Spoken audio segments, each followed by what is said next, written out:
नमस्कार, मैं साहुल पांडे और एक बार फिर से आपका स्वागत है। हमारे साथ हमारे वरिष्ठ साथी परवीन बागी सर हैं और हम लोग जो है अभी एक चर्चा करने जा रहे हैं बिहार चुनाव को लेकर के। 2 चरणों के मतदान हो गए हैं।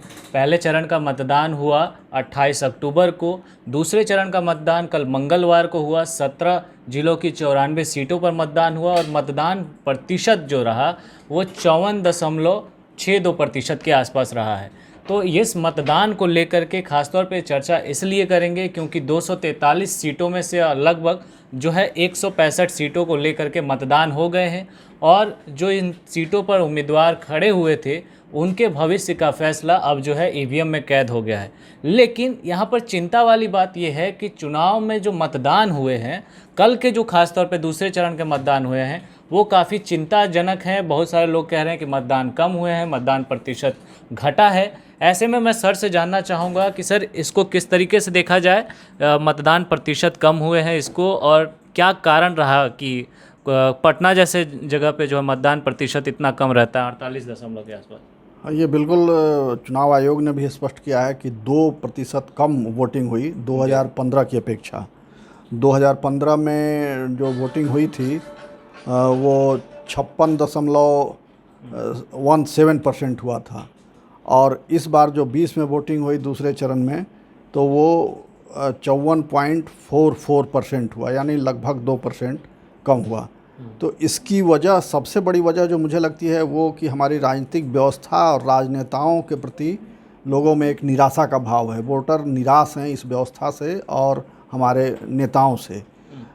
पहले ये कहा जा रहा था कि नीतीश कुमार अलोकप्रिय हो गए हैं, सरकार के खिलाफ नाराज़गी है लोगों में, और विपक्ष की ओर से जो 10 लाख युवाओं को सरकारी नौकरी देने का वादा किया गया था उसको लेकर के यूथ में उत्साह है। मगर ये बातें कल के मतदान को देख करके गलत लगती हैं। न तो वोटर सरकार के प्रति बहुत उत्साहित है, सरकार की नीतियों को लेकर उत्साहित है या उससे खुश है, न वो विपक्ष की नीतियों को देख रहा है कि वो हमारे हित में है। यानी दोनों ओर से वोटर जो है सो निराश है, दोनों पक्षों से निराश है, सत्ता पक्ष से भी और विपक्ष से भी। तो इसी की वजह से वोटिंग कम हुई। जनता का निराश होना खासतौर पे देखे सत्ता से लेकर के और विपक्ष को लेकर के, तो इसमें फ़ायदा किसको होता हुआ नज़र आएगा फिर अगर इसको देखें एंटी इनकम्बेंसी की बात वोटिंग हुई तो कम वोटिंग का मतलब ये माना जा सकता है कि जो सिटिंग कैंडिडेट हैं वो उन्हीं के फेवर में वो हुआ होगा, ऐसा अब तक का अनुभव यही बताता है।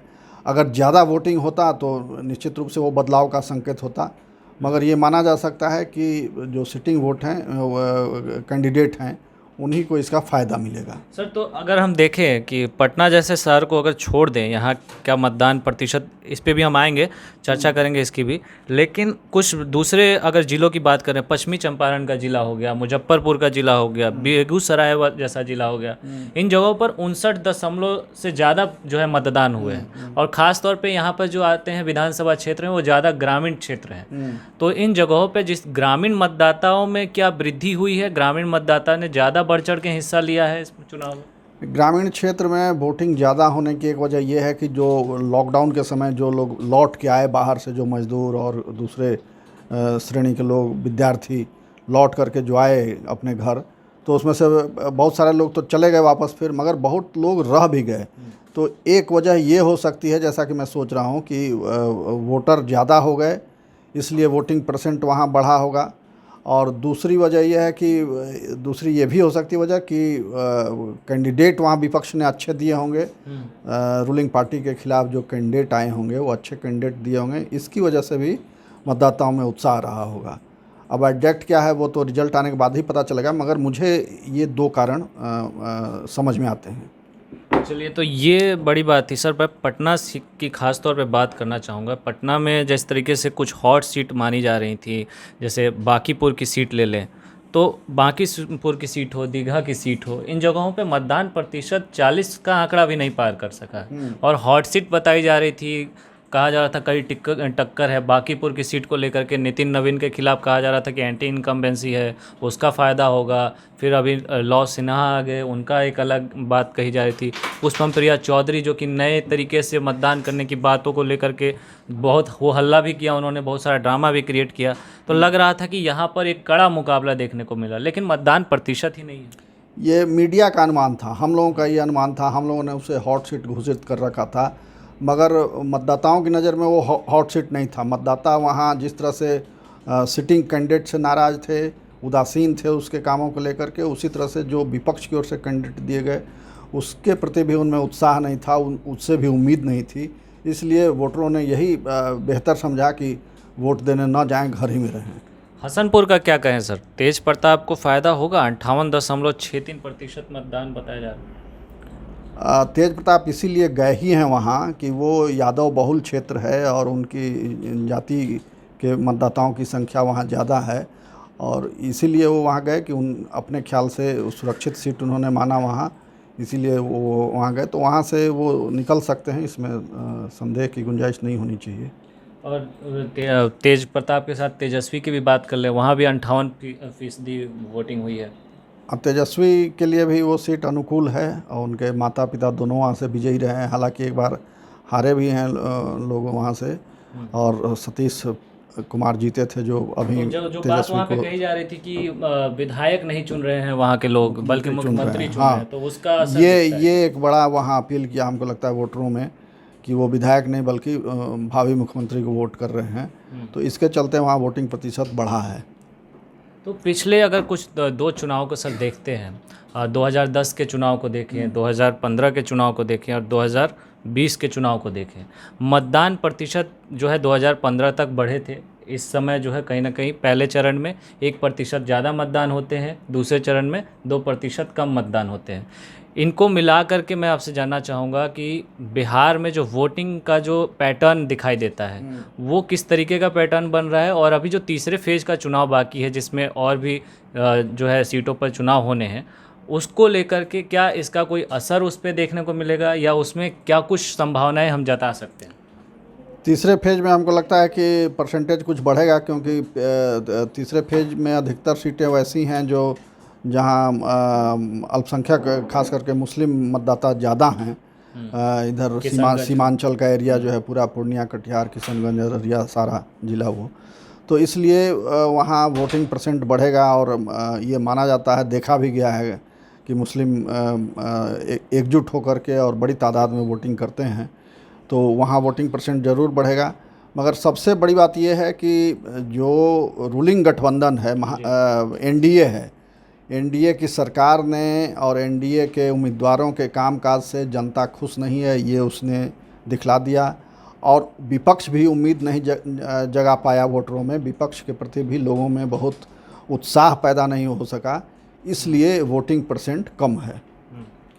सर एक चीज़ ये जैसे कि मैं देख रहा हूँ कि ख़ास तौर पे सवर्ण जाति और पिछड़ी जाति, इन दो जातियों की बात हो रही है बिहार चुनाव में, हमेशा से होती आई है। और जो 94 सीटों पे कल मतदान हुए हैं उनमें से 48% जो है शहरी आबादी के इलाके हैं, और यहाँ पर जो है वोटिंग परसेंटेज का कम होना, क्या बीजेपी जैसी पार्टियों के लिए जो है एक तरीके से उनके विपक्ष में लग रहा है वोटिंग जाएगी? खतरे की घंटी है। बीजेपी माना जाता है कि शहरी पार्टी, हालांकि अब ग्रामीण क्षेत्रों में भी उसका विस्तार हुआ है, पैठ बढ़ी है, मगर शहर में उसके ज़्यादा कैंडिडेट जीत के आते हैं, तो ये बीजेपी के लिए खतरे की घंटी मानी जा सकती है कि वोटिंग शहरी क्षेत्रों में कम हुई है। तो सर अगर पिछले साल के चुनाव को देखें, 2015 के अगर चुनाव को देखते हैं, तो इसी चरण की 94 सीटों में से 30 सीटें जो हैं वो जदयू जीत कर आती है, 70 सीटें जो है पूरी तरीके से महागठबंधन के खाते में गई थी, जिसमें से 33 आरजेडी के पास थी और जो है 30 जदयू के पास थी। और अगर एनडीए की हम बात कर लें तो इसमें से 20 सीट बीजेपी के पास गई थी और एलजेपी के खाते में जो है 2 सीटें गई थी। इस बार जो है समीकरण बदले हैं पिछले बार की तुलना में। जदयू इस बार महागठबंधन में है, एलजेपी बाहर है। जदयू इस बार एनडीए में है, एलजेपी जो है वो एनडीए से बाहर है, और महागठबंधन से भी बहुत सारी पार्टियां जो अलग हुई वो एनडीए में गई।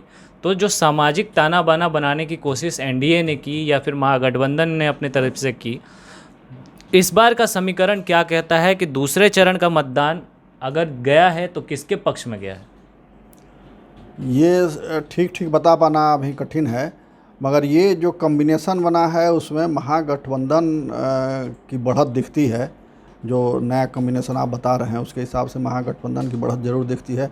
मगर एक तीसरा कोण भी है, वो है कि प्रधानमंत्री नरेंद्र मोदी जिस प्रकार से आक्रामक सभाएं कर रहे हैं और कल उन्होंने हिंदू कार्ड, एक तरह से कह सकते हैं कि हिंदू कार्ड खेलने की कोशिश की, तो उसका भी एक असर दिख सकता है। तो ये स्थिति बदल सकती है तीसरे चरण में। तीसरे चरण में जो है, जिस तरीके से आपने बताया कि अल्पसंख्यक बहुल इलाके हैं, तो वहाँ पे हिंदू कार्ड के जरिए कहीं ना कहीं बदलने की कोशिश है। गोलबंदी की पूरी कोशिश प्रधानमंत्री मोदी करके चले गए हैं। तो ये तीसरे चरण का मतदान अब होगा और फिलहाल 165 सीटों पर लगभग जो है मतदान पेटी में जो है 2000 से ज़्यादा उम्मीदवारों की जो भविष्य है वो मतदान पेटी में चला गया है और ये 10 तारीख को खुलेगा। ऐसे में जो बिहार का मतदान हुआ है अभी तक 2 चरणों में हमने देखा है, उसको लगभग 50% के करीब मतदान इसको माना जाएगा। चलते चलते सर मैं आपसे एक सवाल कर लेता हूं कि कोरोना काल कहा जा रहा था, मतदान प्रतिशत में ज़्यादा कमी तो नहीं दिखती है, 2% दूसरे चरण में दिखता है, जबकि पहले चरण में 1% ज़्यादा था। तो मतदाताओं में उत्साह की कमी कहें या फिर मतदाता इस बार ज़्यादा उत्साहित था? दोनों बातें हैं। उत्साह की कमी, अपने राजनेताओं के प्रति निराशा का भाव और कोरोना का भी असर रहा, क्योंकि वोटर बढ़े हैं। 2015 से 2020 में वोटर बढ़े हैं, वोटरों की संख्या बढ़ी है, तो वोटिंग बढ़ना चाहिए था, मगर वोटिंग बढ़ने के बजाय और घट गई। वोटर बढ़े मगर वोटिंग घटी। तो इसकी 2 वजह मुझे जो समझ में आती है कि कोरोना का भी असर रहा है और दूसरे की नेताओं के प्रति निराशा का। ये भी तो कह सकते हैं सर कि अगर कोरोना के चलते बहुत सारे वोटिंग परसेंटेज और कम होने की बात कही जा रही थी, लेकिन जो अभी दिख रहा है वोटिंग परसेंटेज 50 से ऊपर, तो इसको क्या अच्छा संकेत मान के नहीं, कोरोना का असर भी तो कम हुआ। कोरोना का असर कम हुआ इसलिए पहले जब चुनाव की घोषणा हुई थी उस समय जो कोरोना की स्थिति थी और अभी जो स्थिति है, दोनों में बहुत अंतर आ गया है। तो इसलिए बहुत ज़्यादा असर नहीं हुआ, मगर फिर भी जो बुजुर्ग वोटर थे उनमें तो भय था ही कि हम जाएंगे तो फिर वहाँ कोरोना से पीड़ित हो सकते हैं। इसलिए बुजुर्ग वोटर भी नहीं गए, नौजवान भी निराश रहे, उनको भी कोई वैसा मुद्दा अपील नहीं कर पाया, इसलिए नौजवान भी हमको लगता है कि ज़्यादा संख्या में नहीं आए वोट देने।